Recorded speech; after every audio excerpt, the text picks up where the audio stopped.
Good evening, my dear UPSC aspirants. So, Thursdays alone, we will be having the editorial analysis by this time. Other than these, all days, whenever the editorials come inside the newspaper, we will be discussing then and there. Okay, first of all, sorry that I am doing at this point of time, but in Thursdays, I could do only during this time. Okay, so in today's editorial, the highlighting topic was regarding Forest Rights Act.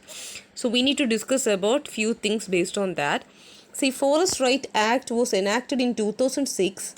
For what purpose it is enacted? It recognizes the rights of forest-dwelling tribal communities and other traditional forest dwellers to forest resources on which these communities were dependent, like for a variety of needs including livelihood, habitation and other socio-cultural needs.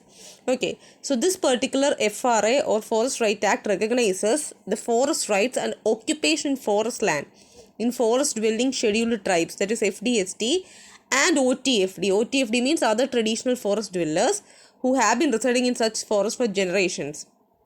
Now, this particular FRA, it strengthens the conservation regime of the forest, thereby ensuring livelihood and food security of the FDST and OTFD, which we discussed few minutes before. So, the Gram Sabha is the authority to initiate the process for determining the nature and extent of individual forest rights, IFR or CFR, that is community forest rights, or sometimes both may be given to FDST and OTFD.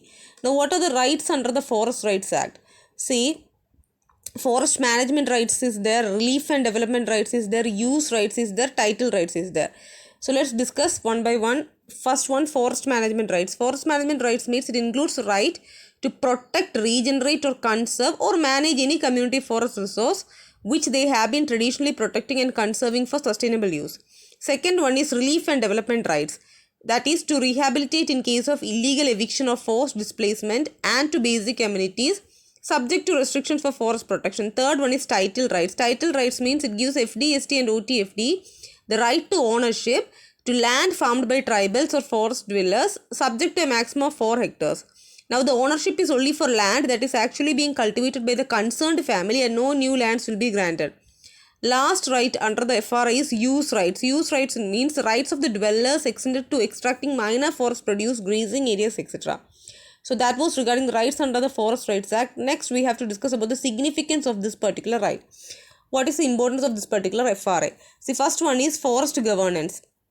It will ensure that the people get to manage the forest on their own, which will regulate exploitation of forest resources by officials, improve forest governance and better management of tribal rights. Second one, it can democratize forest governance, thereby recognizing community forest resource rights. Second importance is constitutional provision expansion. See, this particular FRA expands the mandate of the 5th and 6th schedules of the Constitution that protect the claims of indigenous communities over tracts of land or forest they inhabit. Third importance is security concerns. See, the alienation of tribes was one of the factors behind the Naxal movement, which of course affected states like Odisha, Jharkhand, Chhattisgarh, etc.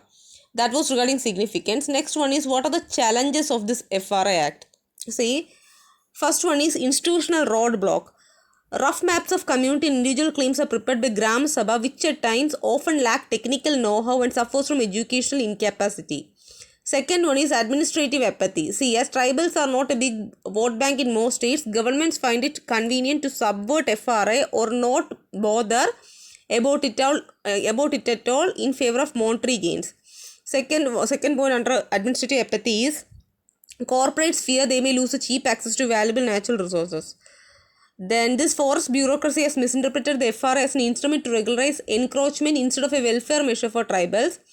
Next challenge is dilution of facts. See, certain sections of environmentalists raise the concern that FRA bends more in the favor of individual rights, which gives lesser scope for community rights. Okay. Next one is regarding the misuse of FRA. That's the next challenge. See, FRA has been misused and communities have rushed to file claims. Politicians across party lines have interpreted FRA as a land distribution exercise and have fixed targets for districts. Now, what are the way forward or suggestions regarding improving this particular thing? See, the forest bureaucracy must be reformed to serve as service providers to Gram Sabhas. Then the governments of central and state levels are strengthened with human and financial resources to help implement FRA on a mission mode.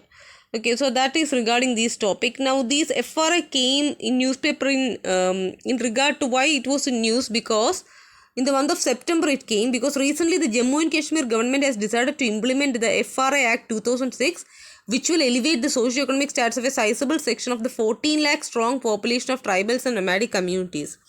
Okay, regarding that, one article was given in newspaper. Most of you might have read that thing. I was just analyzing the sum and substance behind this particular act.